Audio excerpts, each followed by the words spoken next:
I mean, are you familiar with like Giordano Bruno? Like he had this sort of like many worlds theory, 16th century No, guy. I'm not. But I mean, we're talking about the open source stuff, right? Like Yeah. the things we can see, reading the Bible, reading ancient text that's available to the public. Yeah. There is still a power structure that exists across different religions around them. In the case of, say, Christianity and more specifically the Catholic Church, obviously you have the Vatican. And, I used to, for 6 months of my life, I lived like a quarter mile from the Vatican. Oh, wow. And at the time, it was like, oh, wow, that's awesome. Didn't have any appreciation for thinking about like, holy fuck, there's some secrets of the universe potentially in there. Yeah. But like, you brought up the Council of Nicaea and everything, Yeah. which is something that I feel like is very under discussed in history. But, Yeah. that's where, say, all the source data was amalgamated Mm-hmm. into what we, the public, will end up being able to have by a very powerful few that has continued that tradition all the way through to now, where the Vatican is a country and has everything.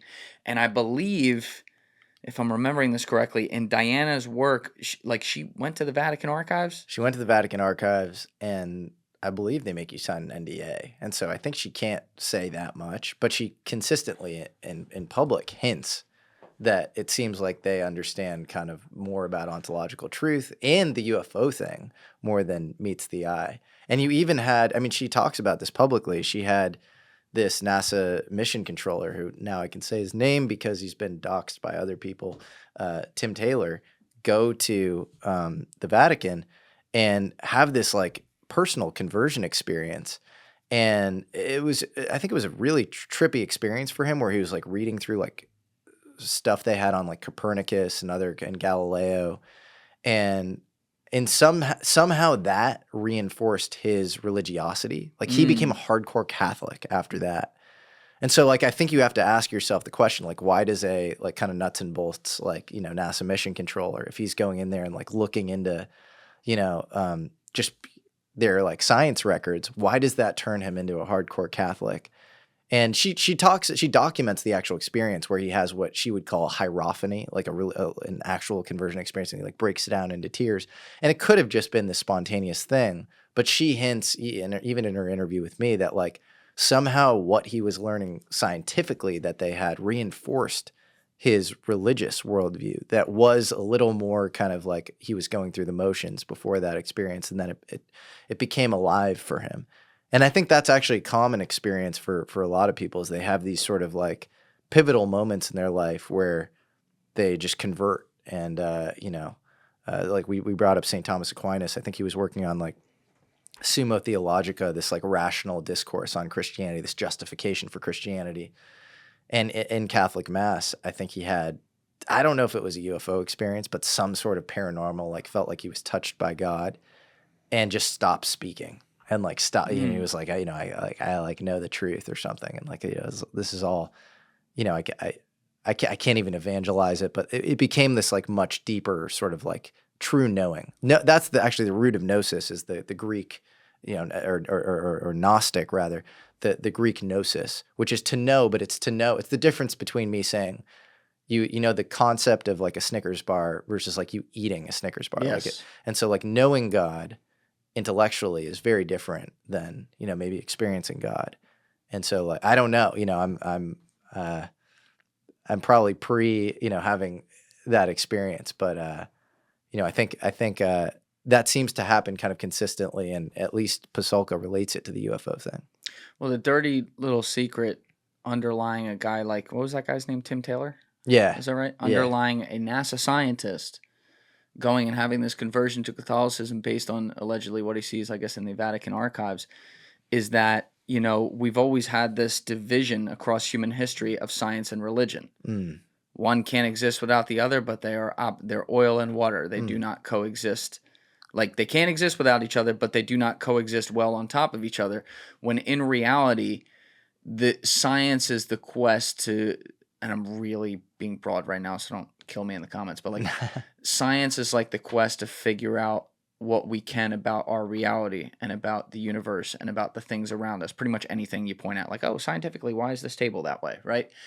And religion is the same quest, except it more has to do with where we came from and where we go when we're out of these bodies, these machines we're in for 90 years if we live a good long life. Yeah. And yet, you know, you have the famous stories in history where like Galileo gets banned by the church and imprisoned in his home because he has the audacity to talk about whatever it was, the solar system and things like that. And the church is like, no, no, no.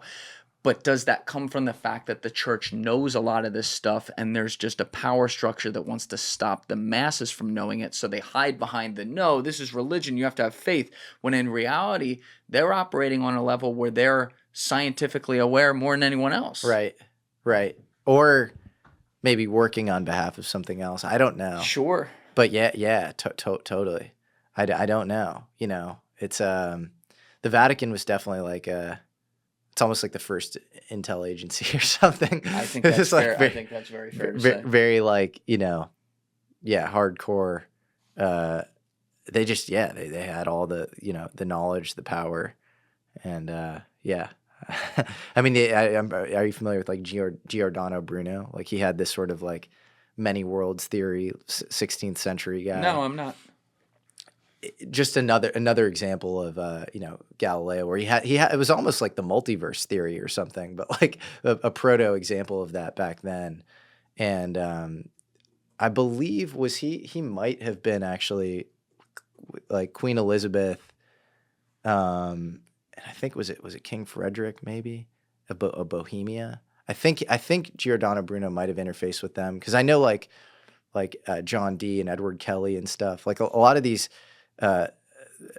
King Frederick seemed to be like kind of a patron of like weird science, and I think Giordano Bruno might have interfaced with them, and so he had this theory. But anyways, he was burnt at the stake, and of course he was. Yeah. That's it's just kind of classic. Yeah, just like Yeah. Jacques de Molay and Galileo and a whole motley crew of people. Yeah, that's the thing. Like the people with new ideas are the ones that get burned at the stake in history, and that's what just makes me wonder if it's really the opposite of what we think. Yeah, well, it's like people Socrates. You know, it's just this consistent sort of trope. Is these scapegoating cycles where you have power structures that, you know, if you get out of line, if you break a kind of a prohibition or whatever, then you're scapegoated. Sure. Yeah, I mean, we joke about like the Vatican being the first intel agency, but like the evidence there is pretty good. I mean, Yeah. Holy shit, bro! Like, just start at the Council of Nicaea and work your way through. There was actually a book written, I think, in 2014 called "The Vatican Bankers" by Gerald Posner. Interesting. You ever read that? No, what's the thesis? You know, he does a really nice job just kind of reporting the history, especially heavily over the past 150 years or so. Yeah. 200 years of like, yo, you have this religious organization, but they're wired into everyone. And yes, there's a lot of money that floats around that because they're a financial arm too. And it's like, it's the age old thing. It doesn't matter whether it's religion, science, fucking, you know, that white door right there. It's always follow the money. Yeah. Right. Yeah. And I don't know, that really made me think more about how naive maybe I was about the fact that, yeah, it's not just like people holding power over people's beliefs or something in the world. Like, oh, do you believe that America is the modicum of democracy? Oh, do you believe that like Jesus Christ was the savior? Oh, do you believe that like Muhammad was the prophet of God? It does really, unfortunately, just tie back to some form of business at the end of the day. And that's how they, even if they lead with those ideas, there's a flow of kashish below it. And it's cynically, that's kind of sad. But once I read it, I was like, yeah, I should have known this. No, it's clearly like an organization. It's a power structure that like needs to like protect its own interests. Yeah. So, yeah, I think, and so like maybe like the other like cut on what we were just talking about is like circumventing that, being like, no, I'm not going to like join the church. I'm going to like seek on my own. Yes. Like, you know, that's seen as sort of a threat in some ways. Because Yeah, like they need to be like a monopoly of they need to have a monopoly on truth. Yeah, I love this whole like they can like excommunicate someone from the church. I'm like, yeah. So they put like electric fence around your house. Like, what are you really doing? Like at the end of the day, me and whoever's upstairs, we're gonna have our tete-a-tete on whether or not I live my life right. Yeah, you know what I mean. But it's strange that man is like you are. It's like Harry Potter, like Copernicus. Whoosh. Yeah, like you're excommunicated. Very strange. It is strange, and that's a decision it's easier said than done. to say I'm gonna have not a horizontal tether to like mankind who like is honestly like blaming me for a thing or saying that I'm an outcast for like believing a thing, but I'm gonna have a vertical tether to God, and I'm gonna like care more about just like the moral sanctity of like any given decision. That's like an extremely hard position to stake. Oh yeah. And so, I think it's much easier said than done. And people get naturally when you're talking about quite literally the meaning of your life, it creates a wall with people where, to your point earlier, it's harder to have an open conversation about it because like this is their core belief, it's their attitude. Like, how do you break that down? The first thing you learn in Marketing 101, day one of class, is like the easiest thing to form and the hardest thing to break is a human's attitude. Now put that in religion and why someone thinks they're here, and then try to have an educated conversation with them where you're not like attacking it or saying you're wrong or something like that, but just like, oh, have you ever thought about this or thought about that? It's hard to break through on those. Yeah. Thank you for watching the video, guys. If you haven't already subscribed, please smash that subscribe button and check out this clip's full podcast episode by clicking here or in the description below.